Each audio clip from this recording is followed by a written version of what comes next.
Hello and welcome. जैसा कि पिछले वीडियो में मैंने बताया था कि गोलीय दर्पण से परावर्तन किस प्रकार होता है। आज के क्लास में हम पढ़ेंगे कि गोलीय दर्पण से प्रतिबिंब किस प्रकार बनते हैं। चलिए शुरू करते हैं। प्रतिबिंब बनने से पहले हमें बहुत सारी चीज़ों को समझना होगा। कुछ टर्म्स होते हैं, उन्हें जानना होगा।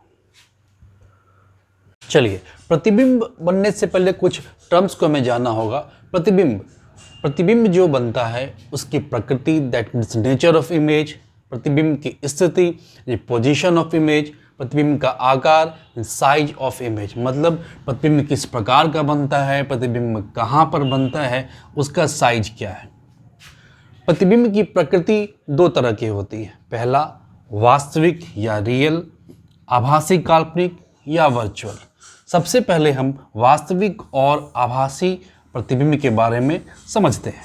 वास्तविक प्रतिबिंब या रियल इमेज, जब कोई प्रकाश किरण किसी वस्तु पर आपतित होती है तो परावर्तन के बाद उससे परावर्तित होने वाली किरणें वास्तविक रूप में जहां मिलती हैं तो उसके मिलने से उस स्थान पर जो प्रतिबिंब बनता है वह वास्तविक प्रतिबिंब बनता है। जैसे अवतल दर्पण में हम देखते हैं कि प्रतिबिंब दर्पण पर आपतित होती है, आपतित होने के बाद यह परावर्तित होती है, परावर्तित होकर F से जाती है और मान के चलने कि इस बिंदु पर उसका प्रतिबिंब बनता है। तो यह एक वास्तविक प्रतिबिंब बना। लेकिन उत्तल दर्पण की स्थिति में यदि कोई किरण आपतित होती है तो वह दर्पण से परावर्तित होकर दूसरी तरफ मुड़ जाती है। ऐसी स्थिति में इस किरण को आभासी रूप से पीछे बढ़ाने पर यह यहाँ पर मिलती है। कहने का अर्थ यह हुआ कि काल्पनिक रूप से जो किरण मिलती हुई प्रतीत होती है या जहाँ पर मिलती है या कटती है उस जगह पर उस वस्तु का आभासी काल्पनिक या वर्चुअल इमेज बनता है। अब तक हम पढ़ चुके हैं कि समतल दर्पण के सामने कोई वस्तु रखने पर उसका प्रतिबिंब काल्पनिक बनता है और वस्तु के साइज से बराबर बनता है और उतनी ही दूरी पर बनता है जितनी दूरी पर वस्तु रखी हुई है। आइए अब देखते हैं कि गोलीय दर्पण में प्रतिबिंब किस प्रकार बनता है।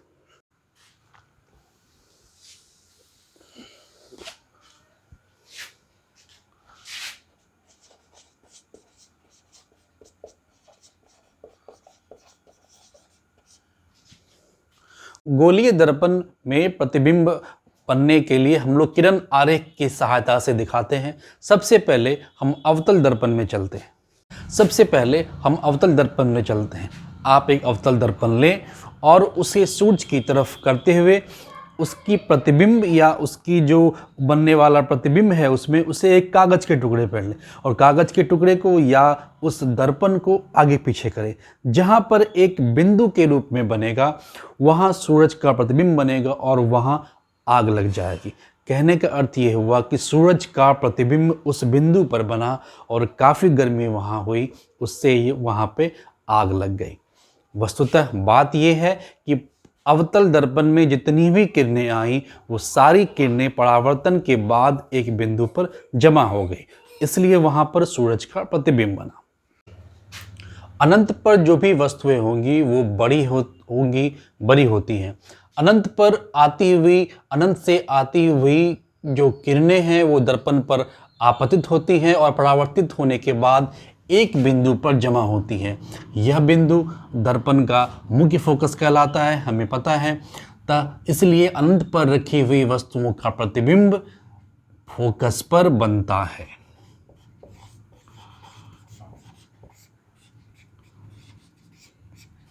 F पर बनता है। यह हो गया कहाँ बनता है, पोजीशन। अब अनंत पर जो भी वस्तुएं हैं वो काफ़ी बड़ी हैं, पर यहाँ फोकस पर जो बनेगा वो बहुत ही छोटा बनेगा। तो प्रतिबिंब क्या होगा, वस्तु से काफ़ी छोटा और उसकी तुलना में यह उल्टा बनता है, इसीलिए वास्तविक बनता है।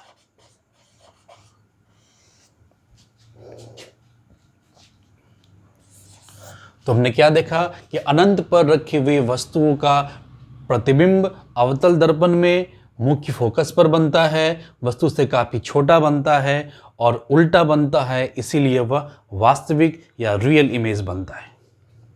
अब आगे बढ़ने से पहले हमें एक और महत्वपूर्ण चीज जानना है। वस्तु, मान लिया ये वस्तु है और ये दर्पण है, तो इस वस्तु का हर एक कण, यानी यहां से लेकर यहां तक का हर एक कण अपने आप में प्रतिबिंब का एक किरण स्रोत है। तो यहां से ये किरण निकलती है, इसके नीचे यहां, मतलब यूं कहें कि ये लगातार यहां से लेके किरण पड़ती है। क्योंकि इस पूरे वस्तु पर किरण पड़ती है और इस पूरे वस्तु से किरण परावर्तित होकर हमारी आंखों में आती है, इसलिए हम इस पूरे वस्तु को देख पाते हैं। लेकिन किरण आरेख बनाते समय हम इस वस्तु के हर एक बिंदु से निकली हुई किरणों को नहीं दर्शा सकते, इसलिए हम सिर्फ एक सांकेतिक तौर पे एक किरण लेते हैं जो शीर्ष से लेते हैं और इस किरण को दर्पण पर आपतित कराते हैं और तब उसका किरण आरेख खींचते हैं। दूसरा जो कंडीशन है वो है जब वस्तु अनंत और वक्रता केंद्र या C के बीच रखा रहे। एक दर्पण बनाते हैं,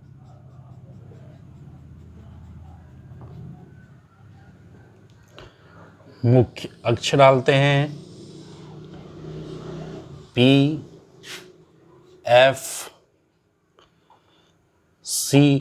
किरण आरेख बनाते समय यह ध्यान रखना है कि फोकस दूरी वक्रता त्रिज्या की आधी होती है, तो हमें अपने अंदाज से इस बिंदु को इसके मध्य बिंदु पर स्थित कराना है। C यहां हो गया और अनंत यहां पे हो, अनंत के बीच मान लिया ये वस्तु यहां पे रखी। किरण आरेख बनाने के लिए हमें पहला जो किरण है इस शीर्ष के शीर्ष से मुख्य अक्ष के समांतर दर्पण पर आपतित होगी और इसके बाद यहां से परावर्तन के बाद यह F से होकर जाएगी। इसे हमें ऐसे खींचते हुए लेके जाना है। दूसरी किरण इसी शीर्ष से निकलेगी जो कि केंद्र यानी कि सेंटर ऑफ कर्वेचर वक्रता केंद्र से होकर जाएगी।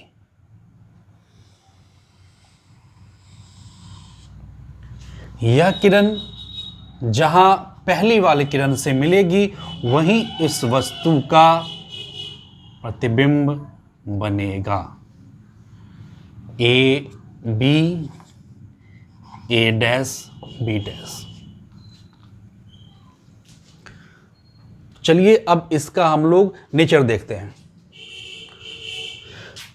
पहला, चूंकि ये उल्टा बना है तो रियल या वास्तविक,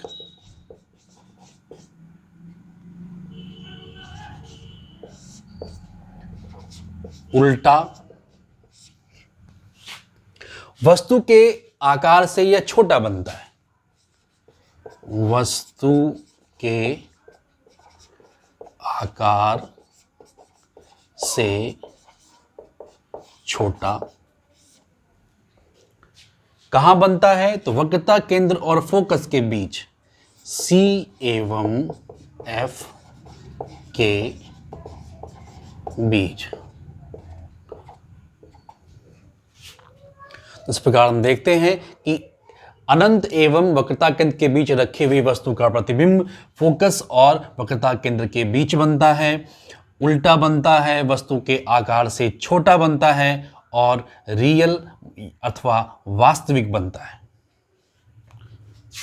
तीसरा कंडीशन है जब वस्तु C यानी कि वक्रता केंद्र पे हो। पहली किरण दर्पण पे जाएगी, परावर्तित होने के बाद F से होकर निकलेगी। दूसरी किरण C से होकर जाएगी, यानी कि इसी के लंबवत खींचना है। जहां ये मिलेगा, माना कि A यहां करें, A डैश यहां करें, तो हम देखते हैं कि वस्तु जहां पे है प्रतिबिंब भी ठीक उसके नीचे वहीं पर बना है। तो उसका मतलब क्या हुआ, जब वस्तु C पर होगा तो वस्तु का प्रतिबिंब जो है वह भी वक्रता केंद्र या C पर ही बनेगा।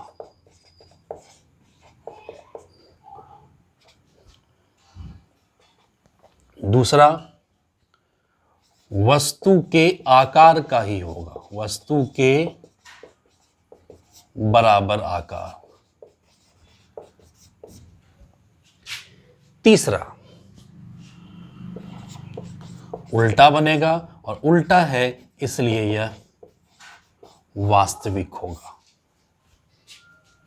उसके बाद है जब वस्तु C एवं F के बीच में हो, अर्थात इसके बीच में, तो पहली किरण आपतित होगी दर्पण पे, परावर्तन के बाद F से होके जाएगी। दूसरी किरण C से होके निकलेगी और जहां मिलेगी वहां वस्तु का प्रतिबिंब बनेगा, A B A dash B dash. तो हम क्या देखते हैं, C और F के बीच जो वस्तु रखी गई उसका प्रतिबिंब कहाँ बना, C एवं अनंत के बीच। दूसरा, वस्तु के आकार से बड़ा, वस्तु के आकार से बड़ा। तीसरा, उल्टा। चौथा, वास्तविक। इस तरह हम क्या देखते हैं कि जब वस्तु C और F के बीच में है तो उसका प्रतिबिंब C और अनंत के बीच बनता है, वस्तु के आकार से बड़ा बनता है, उल्टा बनता है और वास्तविक बनता है। उसके बाद है जब वस्तु F यानी कि मुख्य फोकस पर हो, तो आप देखें जब दर्पण के मुख्य फोकस पर कोई वस्तु होती है तो उसका किरण आरेख कहाँ बनता है। माना इस पर एक वस्तु F है, इसका पहला किरण दर्पण पर गया, परावर्तन के बाद यह F से होके निकला, दूसरी किरण जो है वो भी F से होके निकली, दूसरी किरण C से होके निकली। हम देखते हैं कि यह दोनों किरण आपस में समांतर हो गया, इनके बीच की दूरी बराबर है, अर्थात ये दोनों किरण आपस में समांतर निकल गए। समांतर का अर्थ यह हुआ कि यह दोनों किरण अब कहीं नहीं मिलेंगे। सामान्य भाषा में या आधुनिक भाषा में कहते हैं कि ये दोनों किरण अनंत पर मिलेंगे। तो कहाँ मिलेंगे, अनंत पर। प्रतिबिंब कहाँ बनेगा, अनंत पर। तो जाहिर है कि ये इस छोटी सी वस्तु का प्रतिबिंब, ये दोनों किरण जहां मिलेंगे इस मुख्य अक्ष से लंब डालने पर वहां उसका प्रतिबिंब बनेगा। तो प्रतिबिंब काफी बड़ा बनेगा, उल्टा बनेगा और वास्तविक बनेगा।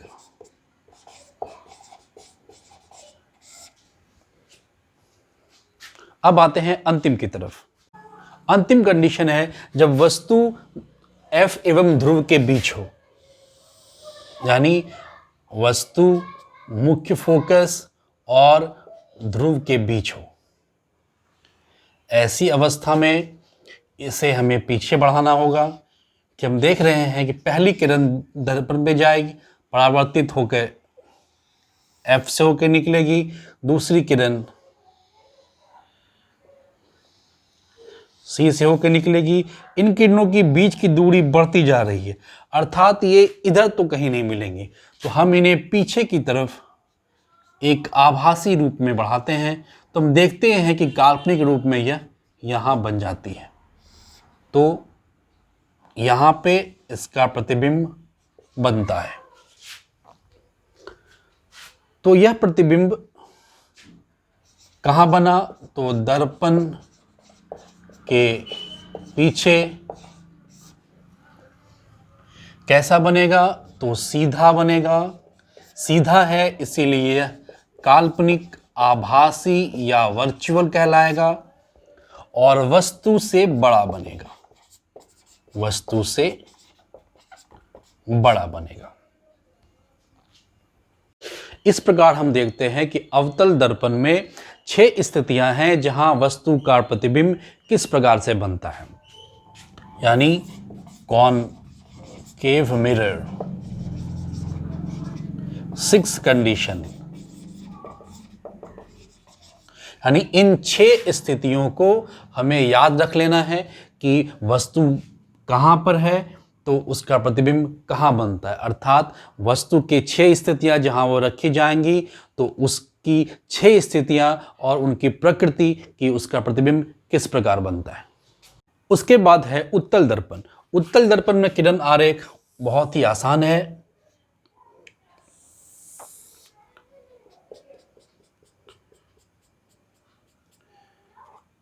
FC उत्तल दर्पण में वस्तु से निकली हुई किरण परावर्तित होकर दूसरी दिशा में लौट जाती है। इसे पीछे की तरफ बढ़ाते हैं तो यह F से होके जाती है। और हमारे पहले नियम के अनुसार, जो कि हम पहले पढ़ चुके हैं, कि हम वस्तु के शीर्ष से 2 किरणें लेते हैं। पहली किरण जो F से होकर जाती है, दूसरी किरण जो कि C से होकर जाती है। तो इसको हम यहाँ से C से होकर पार कराएंगे। तो हम देखते हैं कि जहाँ पर यह पहली किरण से मिलती है वहीं वस्तु का प्रतिबिंब बनता है। तो वस्तु यदि दर्पण के सामने हो तो उसका प्रतिबिंब कहाँ बनेगा? दर्पण के पीछे ध्रुव एवं F के बीच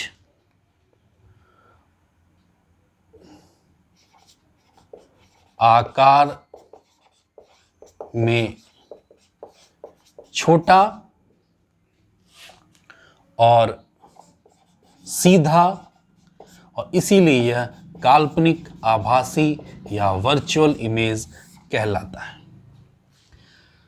अब हमें यह समझना है कि इस वस्तु को हम यहाँ रखें या यहाँ रखें, इस वस्तु को हम कहीं भी रखेंगे तो इससे निकलने वाली पहली किरण दर्पण पे जाएगी और परावर्तित होकर दूसरी ओर मुड़ जाएगी। वापस उसका आभासी जो लकीर है वो F से हमें मिलाना है।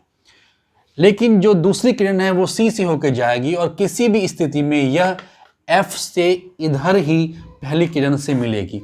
और ऐसी स्थिति में वस्तु कहीं पर भी रहे उसका प्रतिबिंब ध्रुव और मुख्य फोकस के बीच, इतनी ही दूरी के बीच बनेगा। तो निश्चित रूप से जो वस्तु का आकार है उससे छोटा ही उसका प्रतिबिंब बनेगा। इसलिए उत्तल दर्पण की स्थिति में हमें परेशान नहीं होना है। हमें यह समझ लेना है कि किसी भी स्थिति में इसका प्रतिबिंब एक ही जगह बनेगा, उसका आकार और उसकी प्रकृति एक ही होगी। तो इस प्रकार हमने देखा कि अवतल दर्पण और उत्तल दर्पण के सामने वस्तु को कहाँ कहाँ रखने पर उसका प्रतिबिंब किस प्रकार बनता है, उसकी प्रकृति क्या होती है। इसका पूरा डिटेल एक चार्ट के तौर पे, एक कॉलम के तौर पे हमारे NCERT किताब में दिया हुआ है, जो कि इस तरह है। आप इसे चाहें तो इस पूरे ढंग को यहाँ से देख लें और इसे याद कर लें। धन्यवाद।